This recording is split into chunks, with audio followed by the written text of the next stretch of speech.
కాశీ జ్ఞానవాపి లోపట పూజలకు అనుమతిస్తూ హిందువులు పూజ చేసుకోవచ్చు అనేదైతే వారణాసి కోర్టు మధ్యంతర ఉత్తర్వులు ఈరోజు ఇచ్చిందో దీన్ని మేము స్వాగతిస్తా ఉన్నాము. ఆర్కియాలజీ సర్వే ఆఫ్ ఇండియా ఇప్పటికే సర్వే పూర్తి చేసి అనేక విషయాలను కోర్టు ముందర పెట్టడం జరిగింది. ఆ సర్వే రిపోర్టు కూడా పబ్లిక్ డొమైన్లో అందుబాటులో ఉంది.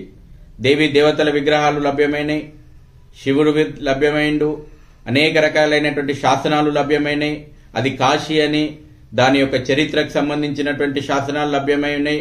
అదేవిధంగా ఔరంగజేబు వేసినటువంటి శాసనం కూడా, మందిరాన్ని కూల్చిన అనేటువంటి శాసనం కూడా లభ్యమైపోయింది.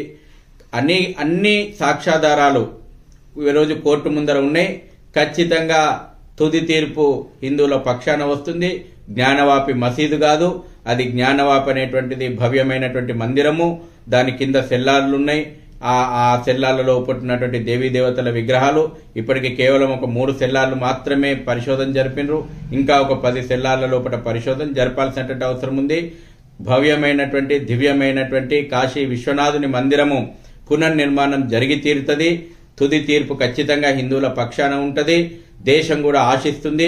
అయోధ్యలో రామజన్మభూమి మందిర పునర్నిర్మాణ తరహా లోపట కాశీ విశ్వనాథుని మందిరం పునర్నిర్మించుకోవాలి, మధుర శ్రీకృష్ణ మందిరం పునర్నిర్మించుకోవాలి. చట్టపరంగా ఉన్నటువంటి అన్ని అడ్డంకులను తొలగించుకొని న్యాయపరంగా రాజ్యాంగ పరంగా కోర్టుల ద్వారా విజయం సాధించి ఈ యొక్క మందిరాల పునర్నిర్మాణం జరిపి తీరుతుంది ఈ జాతి. కాశీ